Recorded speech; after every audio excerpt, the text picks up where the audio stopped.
Jadi ASN BKKBN juga perlu memahami dan mengikuti regulasi terbaru agar dapat menjalankan tugasnya dengan baik.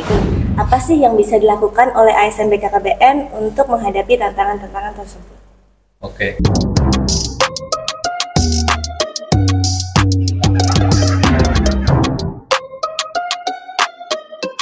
Assalamualaikum warahmatullahi wabarakatuh. Salam BKKBN, berencana itu keren. Halo para pendengar setia. Selamat datang di podcast Balai KB Tanjung Redep bersama saya Risyarifah Alvista. Pada episode kali ini kita akan membahas tema yang sangat penting, yaitu bagaimana menghadapi tantangan perubahan zaman bagi ASN BKKBN. Untuk membahas tema kali ini, kita kedatangan dua narasumber yang luar biasa. Yang pertama ada Ibu Sri Astuti SE, selamat datang Ibu. Yang kedua ada Bapak Muhammad Agustinyar Esa, selamat datang Bapak. Ya, terima kasih.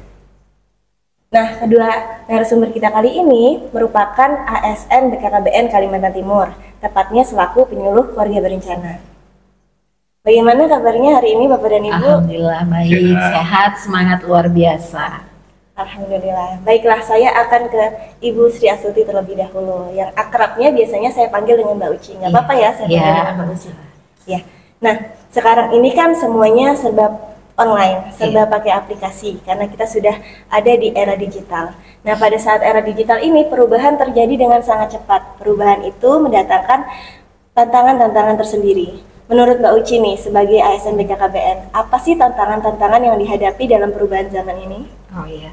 Baik, menurut saya ada beberapa tantangan utama yang dihadapi ASN BKKBN. Yang pertama itu ada perubahan teknologi, yang mana perkembangan teknologi yang pesat membawa perubahan dalam cara kerja dan cara berkomunikasi. ASN BKKBN itu perlu terus belajar dan beradaptasi dengan teknologi baru, jadi agar dapat tetap melayani masyarakat dengan efektif dan efisien. Terus ada juga yang kedua, perubahan demografi, yang mana struktur demografi di Indonesia saat ini sedang mengalami banyak perubahan, jumlah penduduk muda yang semakin banyak, sedangkan jumlah penduduk usia lanjut semakin sedikit. Nah, jadi hal ini tentunya akan berdampak pada program-program BKKBN. Selanjutnya ada perubahan sosial dan budaya, yang mana masyarakat Indonesia semakin terbuka dan dinamis. Jadi hal ini tentunya akan membawa perubahan dalam norma dan nilai-nilai yang ada di masyarakat. Jadi ASN BKKBN itu perlu memahami perubahan ini agar dapat merumuskan program-program yang tepat sasaran. Nah, yang terakhir itu ada yang namanya perubahan regulasi. Pemerintah jadi harus terus mengeluarkan regulasi baru untuk meningkatkan kualitas pelayanan publiknya. Jadi ASN BKKBN juga perlu memahami dan mengikuti regulasi terbaru agar dapat menjalankan tugasnya dengan baik. Ya. Terima kasih. Wah, ternyata cukup banyak tantangan yang perlu dihadapi. Meskipun begitu, kita harus mencari jalan keluarnya.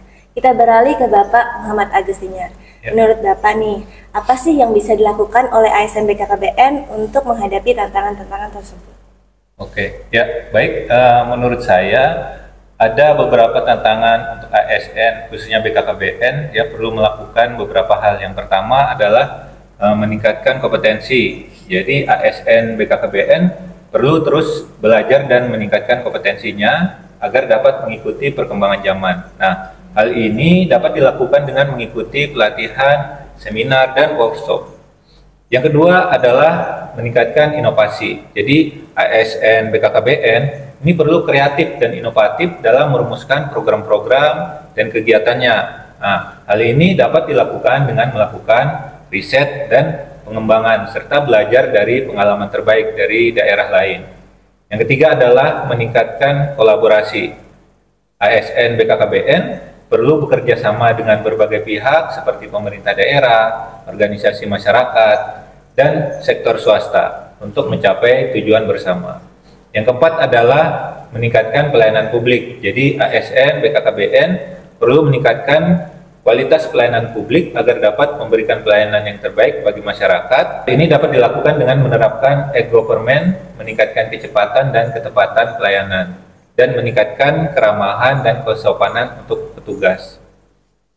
Mungkin itu. Ya, saran-saran yang diberikan sangat mencerahkan. Mudah-mudahan bermanfaat dan dapat diaplikasikan. Saya yakin dengan kerja keras dan dedikasi yang tinggi, ASN BKKBN dapat terus memberikan pelayanan yang terbaik bagi masyarakat dan berkontribusi dalam pembangunan bangsa. Terima kasih kepada Bapak dan Ibu atas waktu dan informasinya. Kepada seluruh pendengar setia, sekian podcast Balai KB Tanjung Redep. Sampai jumpa di episode berikutnya. Bye. Dadah. Cara itu keren.